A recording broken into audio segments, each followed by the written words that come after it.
Bonjour la communauté, j'espère que vous allez tous bien et que chacun a passé un excellent week-end et que tout le monde est prêt pour continuer ce combat de développement que nous avons.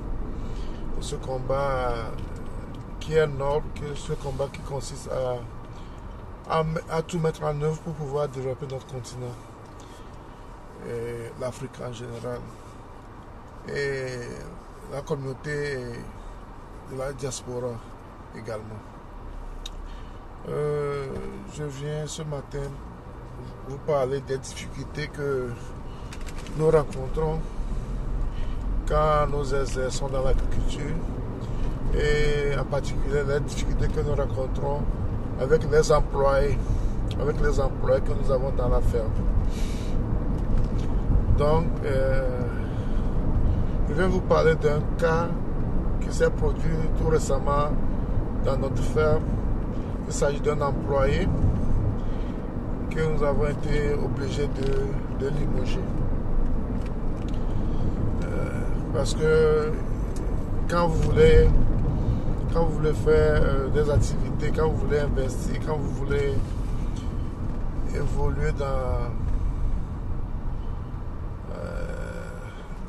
dans vos activités, dans votre entreprise, il y a des principes qui sont importants et il y a la manière de choisir ses collaborateurs est vraiment importante aussi.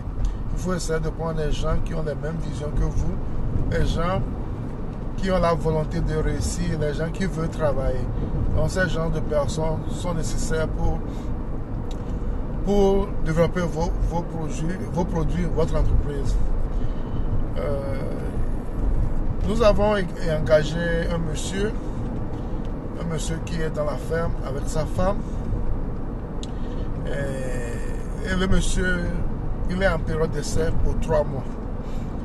Parce que, bon, avant d'engager toute personne, on doit voir si la personne est compétente, si la personne veut travailler, si la personne veut apprendre, parce que nous avons un objectif, c'est de pouvoir réussir ensemble. Et pour ce faire, nous formons nos employés. Nous formons ceux qui travaillent avec nous pour pouvoir les aider à donner le meilleur d'eux et pouvoir aider la ferme S2A à atteindre ses objectifs. Car nous avons une vision. Nous avons une vision de développement. Et pour avoir cette vision, la formation est très importante à notre niveau. Et ces éléments sont des éléments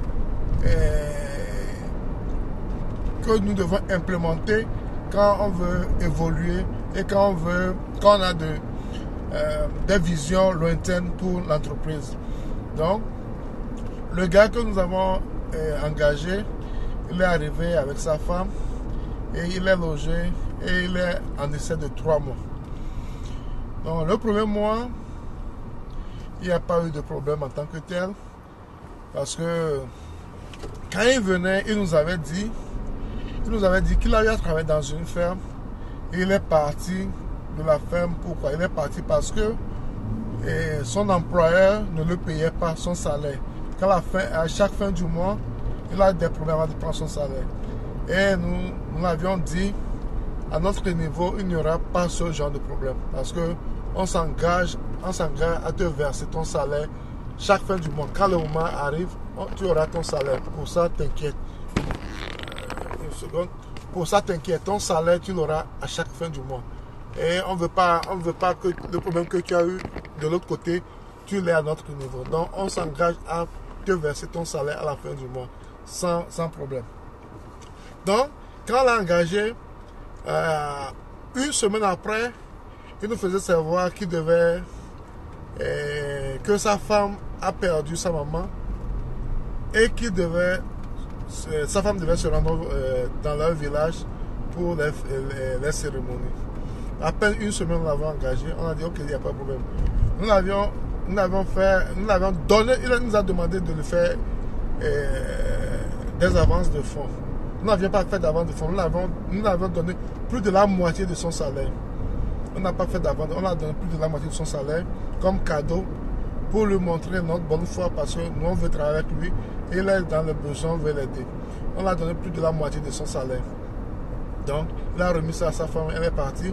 Et ça, c'était pas des prêts, c'était un don. À la fin du mois, il a reçu son salaire.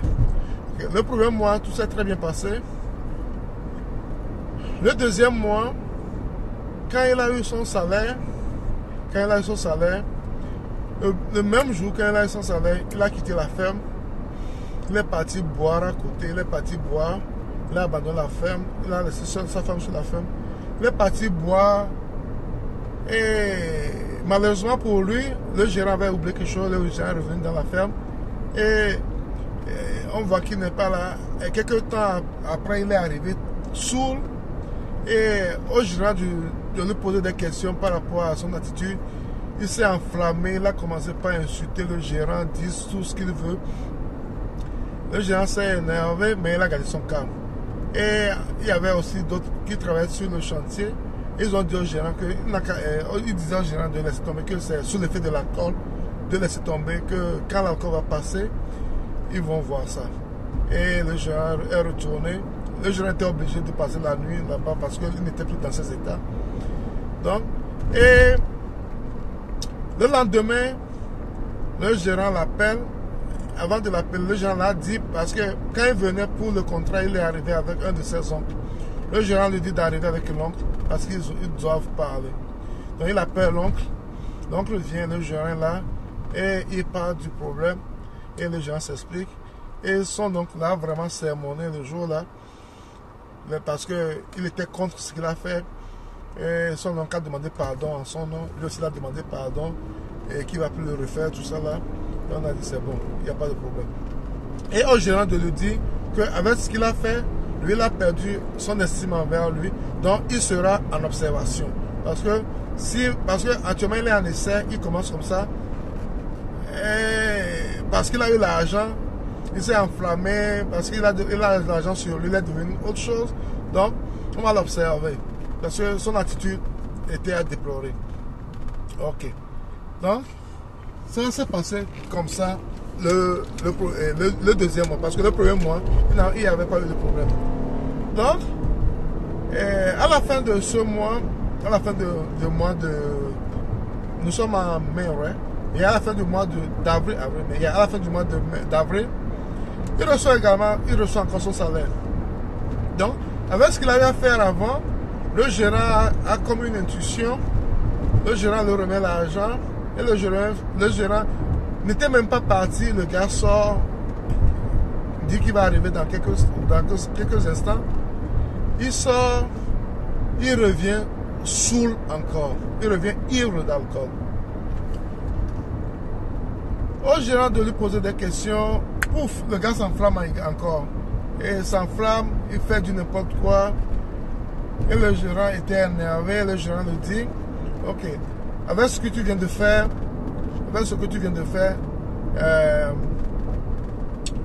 tu es obligé de quitter la ferme. Je ne vais plus te voir sur la ferme. Au lieu de dire pardon, quoi que ce soit, il n'a rien dit. Il prend sa femme, il prend un sac, il prend ses effets, il s'en va. Il s'en va la nuit là. Le gérant est obligé de rester sur la ferme la nuit là. Et jusqu'au petit matin. Le lendemain, vers 11h, il revient sur la ferme. Et parce qu'il a toujours la clé, il essaie de rentrer dans leur chambre. Et parce que, bon, quand le gérant arrive, il écrase le maïs pour la pâte haute. Donc, il veut rentrer et préparer à manger comme si de rien n'était. Parce qu'il n'avait pas vu le gérant. Alors que le gérant était quelque part, il faisait autre chose. Il ne savait pas que le gérant était là. Donc, il voulait venir se cacher, préparer à manger avec sa femme.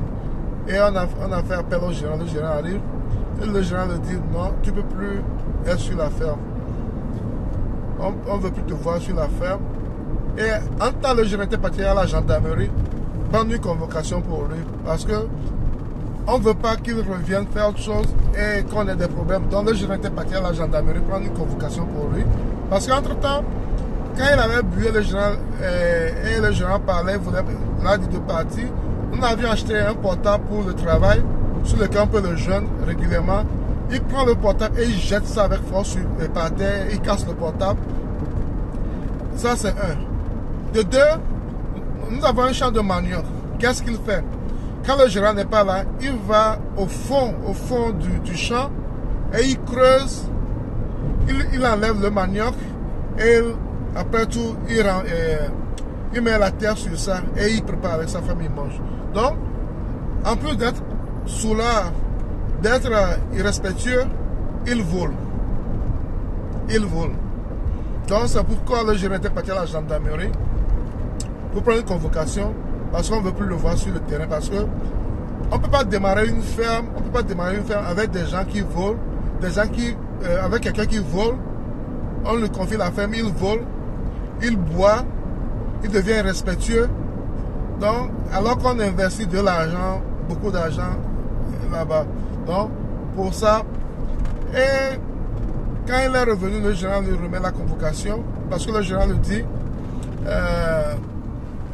je ne veux plus te voir sur la ferme et je dois prendre la clé, tout ça là, et on doit se voir à la gendarmerie.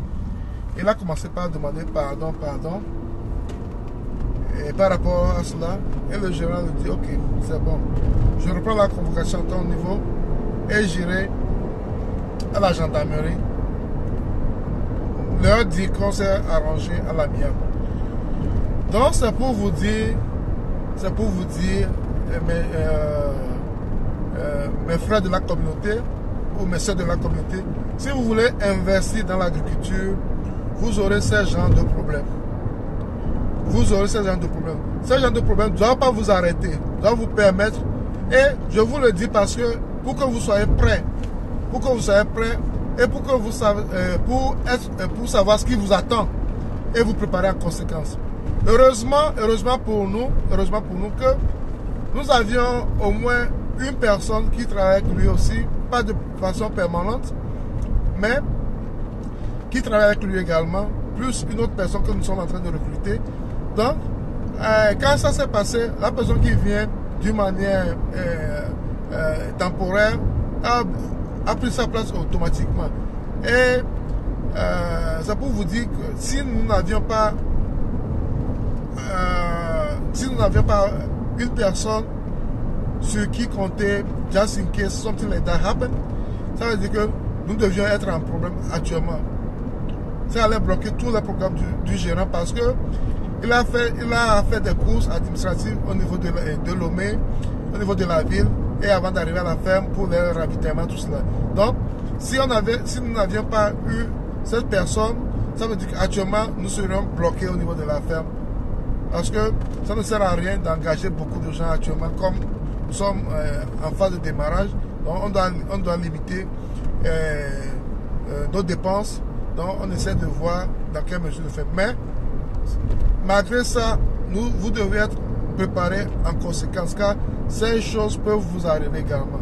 Donc, en investisseur avisé, pensez à cela avant de vous engager. Les ouvriers agricoles sont déjà imprévisibles. La plupart sont imprévisibles. Je ne dis pas qu'ils sont tous comme ça. Il y a de très bons parmi eux. Celui que nous avons pris actuellement, nous devions le prendre depuis, mais bon. On se dit qu'on aura plus besoin de lui ailleurs que de rester dans la ferme. Mais actuellement, c'est lui qui nous dépanne. C'est lui qui nous dépanne. Et il est très bon. Donc c'est pour vous dire que quand vous voulez investir en agriculture, attendez-vous à ce genre de choses. Ça arrive. Et préparez-vous en conséquence pour pouvoir réagir d'une manière rapide quand ces choses vous arrivent. Donc là, c'est ce qui nous est arrivé. Donc, j'aimerais, si vous voulez en commentaire, nous dire ce que nous devons faire, ou bien s'il y a une autre manière d'agir pour pouvoir pallier à ce genre de problème. Et si vous avez aussi rencontré ce genre de problème dans votre exploitation, comment vous avez pu pallier à ce problème. Donc ça nous fera plaisir d'apprendre aussi de vos expériences. Si mes thématiques de développement, d'agriculture, d'investissement vous sont importantes, vous avez deux choses à faire, c'est de vous abonner à ma chaîne et de cliquer sur la cloche de notification pour recevoir toutes mes vidéos. Nous aurons à faire les vidéos les lundis, les mercredis et les vendredis. Mais chaque vendredi, nous ferons un truc un peu particulier. Nous allons parler des gens qui font des choses un peu différentes dans la communauté pour pouvoir leur donner une visibilité. Nous allons parler des expériences des autres, de nos expériences, pour pouvoir donner des exemples à faire ou à ne pas faire à la communauté, pour pouvoir construire une communauté forte. Car le bon moment pour investir, c'est maintenant. Ça ne sert à rien de remettre à demain. Nous devons tout faire pour apprendre aujourd'hui, pour pouvoir le faire demain. Nous avons besoin des gens forts. Nous avons besoin des gens forts pour construire une communauté forte. J'espère que ces vidéos vous aident à faire vos investissements également à votre niveau et vous donner des exemples par rapport à vos propres entreprises. Bien de choses à vous et bon suite de la semaine à votre niveau. Bye bye.